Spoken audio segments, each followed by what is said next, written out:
Bima dan Elena pernikahan kontrak bab 27. Selesai mandi, Bima segera menuju ke lemari untuk mengambil kaos dan celana pendek selutut. Diliriknya Elena yang nampak sudah tertidur pulas di atas ranjang. Setelah berpakaian, Bima menuju ke sisi ranjang sebelahnya untuk ikut mengistirahatkan diri. Bima tersenyum kecil sambil menggeleng ketika melihat dua bantal guring yang ditaruh Elena sebagai pembatas bagi mereka berdua. Ayolah, maksud semua ini apa? Apa gadis itu tidak sadar kalau dialah yang lebih berbahaya jika sedang tertidur? Tak ingin berpikir terlalu panjang, Bima memilih mendaratkan kepalanya di atas bantal dan ikut bergabung dengan Elena di alam mimpi. Di waktu yang sama, namun di tempat yang berbeda, seorang lelaki tampan bermanik coklat dan memiliki bulu-bulu halus yang tumbuh di sekitar rahangnya terlihat sedang mabuk-mabukan. Pria itu tak lain adalah sepupu Bima, Andra. Entah sudah gelas keberapa yang Andra minum sekarang. Reddy dan Arga hanya bisa menggeleng melihat sahabatnya itu mabuk seperti ini. Bahkan pemandangan ini sangat langka mereka temui. Mengingat Andra adalah tipe good guy yang sangat anti dengan minuman keras. Tetapi lihatlah yang terjadi sekarang. Mungkin benar yang orang-orang katakan, patah hati dapat merubah seseorang dalam waktu semalam. Reddy yang sudah mulai muak melihat Andra yang tampaknya belum ada niat untuk berhenti menegak minuman di hadapannya. Untuk kesekian kalinya Andra berniat memasukkan lagi cairan alkohol itu ke dalam mulutnya, namun segera direbut oleh Reddy. Apaan sih lo? Balikin gelas gue. Andra berusaha merebut kembali gelasnya dari tangan Reddy.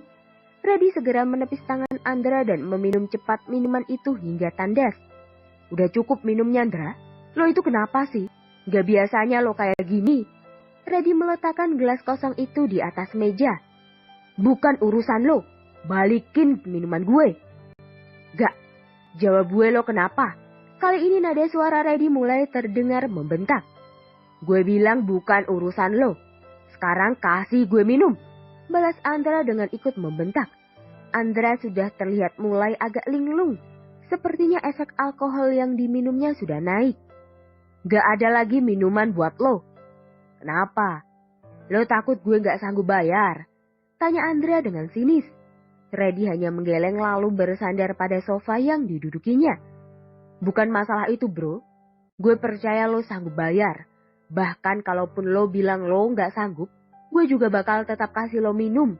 Itu kalau lo dalam keadaan normal, bukan kayak sekarang. Andra tertawa sumbang seraya menatap Reddy yang duduk di sampingnya.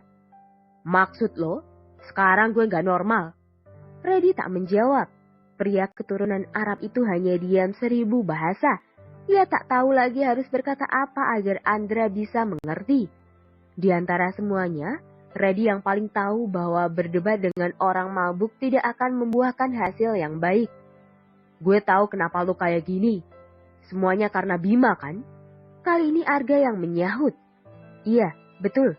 Andra seperti ini karena pertengkarannya dengan Bima tempo hari.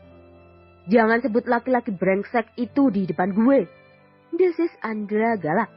Mendengar nama Bima saja sudah cukup membakar emosinya. Lo kenapa sih? Dia itu sepupu kandung lo. Apa pantas kalian jadi musuh kayak gini? Belum lagi, kalian itu partner bisnis di tempat kerja. Gimana bisa CEO dan wakilnya jadi musuh bebuyutan kayak gini?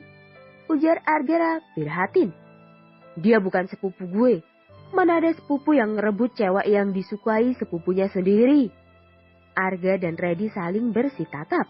Kali ini mereka sudah mulai menemukan titik terang dari kegalauan Andra. Semuanya hanya karena satu alasan, Elena. Jadi lo beneran jatuh cinta sama cewek itu? Tanya Arga terkejut. Kali ini ia percaya apa yang pernah dikatakan Bima adalah kebenaran. Iya, gue udah cinta sama dia. Kalian gak tahu gimana senangnya gue saat gue mulai sadar kalau gue udah bener-bener jatuh cinta sama Elena. Tapi ternyata semuanya hancur gara-gara Bima. Dia ngerebut El dari gue. Suara Andra terdengar frustasi. Wajah tampannya mulai memerah akibat pengaruh alkohol. Gue gak bermaksud bela siapa-siapa, Andra. Cuma menurut gue, Mungkin Bima nggak tahu kalau lo naksir Elena, ujar Reddy seraya menepuk bahu Andra. Andra menoleh menatap Reddy. Entah dia tahu atau enggak, gue nggak peduli. Gue tahu kalau Bima cuma manfaatin Elena. Dia gak cinta sama sekali ke Elena. Kalian berdua tahu siapa yang ada di hati Bima sampai sekarang. Kita berdua tahu. Tapi bisa saja kan kalau sekarang Bima udah ngelupain dia dan mulai mencintai Elena? Gak, dibanding kalian gue jauh lebih kenal Bima. Gue tahu dia laki-laki macam apa. Sampai sekarang, cuma dia yang ada di hati Bima, bukan Elena. Reddy mengembuskan nafas pelan. Gue gak bisa komentar apa-apa lagi, bro.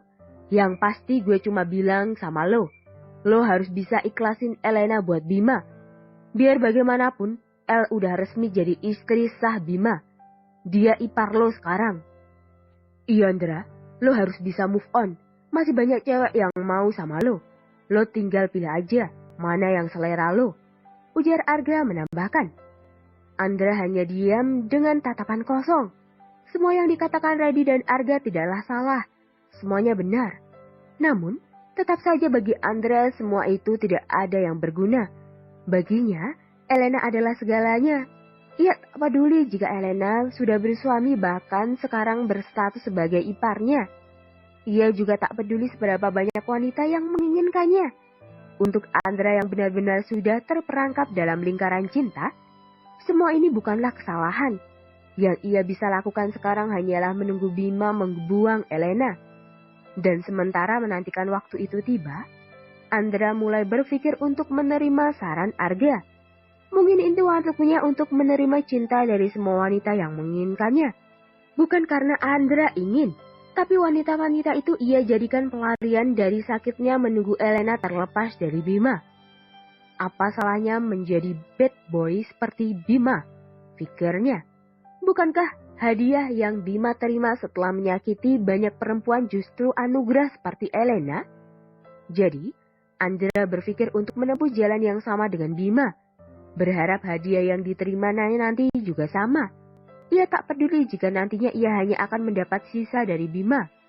Bagi Andra, itu tidak masalah selama yang ia terima adalah Elena, gadis yang sangat dicintainya.